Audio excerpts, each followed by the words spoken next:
그 사태가 일단 엄청나게 장기화된다는 거고요.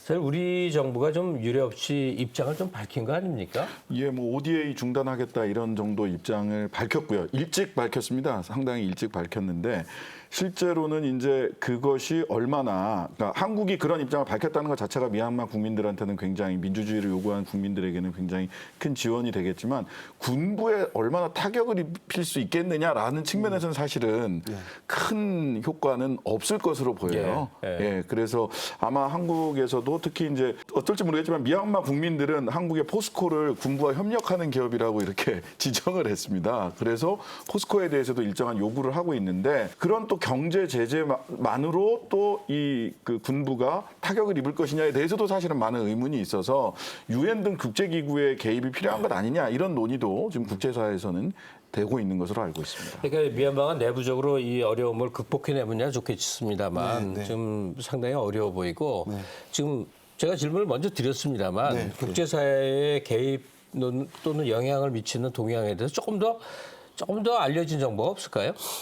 일단 신 변호사님 말씀하신 거에 제가 조금 덧붙이면 기본적으로 그 경제 제재를 해서 성공을 거두기 위해서는 이해 당사국들의 공조 체제가 갖춰져 있어야 되거든요. 그런데 거기서 항상 빠져나가려고 하는 나라가 중국이랑 태국, 인도들이에요. 이 나라들 같은 경우는 미얀마 국경을 접해 있고 미얀마로부터 많은 자원을 실제로 쓰고 있다라는 것이죠. 당장의 이해관계가 걸려 그렇죠. 있으니까 그러니까 만약에 그렇군요. 우리 포스코나 어쨌든 미얀마 군부와 연결되어 있는 그런 우리나라 기업들이 만약에 포기를 하고 철수를 한다라고 하면 그 빈 공간을 누가 채울 거냐. 태국이나 중국이 들어갈 겁니다. 그렇죠. 지금 사실 태국 같은 경우는 난민이 발생했는데도 그 난민촌 만들겠다라고 하는 것도 지금 태국 정부는 승인하고 있지 않거든요. 예, 미얀마에서 탈출한 그런 난민들이 있는데. 문제점들이 있어서 그 국제기구가 뭐 많은 노력을 해오고 있는 것처럼 보이지만 실제로 성과는 없었고 그리고 심지어는 유엔 무용론 뭐 이런 것까지 지금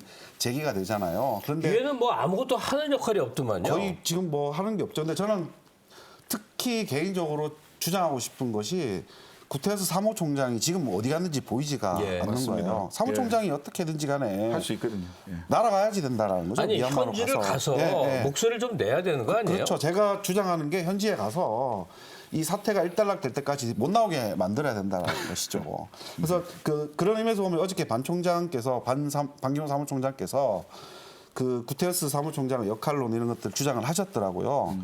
실제로 이제 반 총장께서 과거에 이제 미얀마 2008년도에 자연재해가 크게 한 번 있었는데 그때 미얀마를 갔다 오신 적이 있었어요. 아마 거기에 착안을 해서 말씀을 하신 것 같긴 한데 저도 이제 그러한 점들에 대해서는 절대로 동의하는 입장이고 그러니까 유엔 안보리에 이 상황을 맡긴다라는 것은 거의 불가능하기 때문에 중국 때문에 그렇죠. 그렇죠. 그러니까 중국, 러시아. 의사결정 구조 자체가 불가능하니까 그러면 유엔 인권 이사회나 유엔 총회 이런 데서 계속 푸시를 할 수 있도록 사무총장이 역할을 해야 된다라는 그런 것입니다.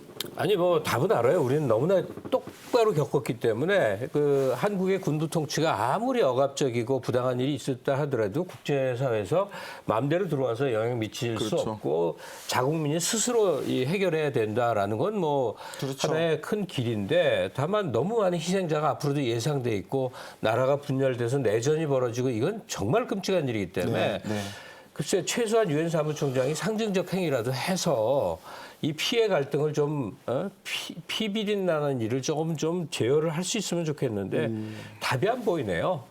답답합니다.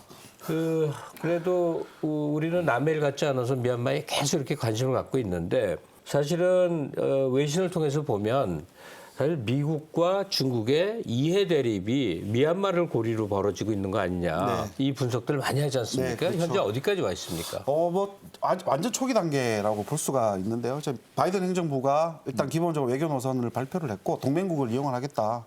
그리고 쿼드를 적절히 활용하겠다라는 그런 입장이잖아요. 그리고 그 최종 목적은 중국을 완전히 포위하겠다라는 전략이고 중국은 무슨 소리냐. 우리는 1대1로 통해서 어쨌든 친중적인 그러니까 친중화적인 국제 사회를 국제 관계를 만들겠다, 국제 질서를 만들겠다라는 그러한 의도를 드러내고 있는데 이 쿼드랑 1대1로가 중첩되는 곳이 딱 미얀마라는 것이죠. 그리고 실제로 경제적으로도 중국은 미얀마와 상당히 많이 연결이 되어 있는 예. 그런 국가고 사실 중국도 내심 이 쿼드가 잘못될 게 그 쿼드가 제대로 운영되지 않는다면 그것은 아마 인도가 될 것이다라고 보고 있어요. 인도도 역시 마찬가지로 미얀마랑 상당히 중요한 이해관계가 있기 때문인 것이죠. 그래서 아마 이 미얀마라는 나라를 두고 중국과 그 미국이 아주 좀 격렬하게 좀 대립하지 않을까라는 그런 생각은 저도 해봅니다. 신장식 변호사가 바이든 대통령 그다음에 시진핑 주석 그리고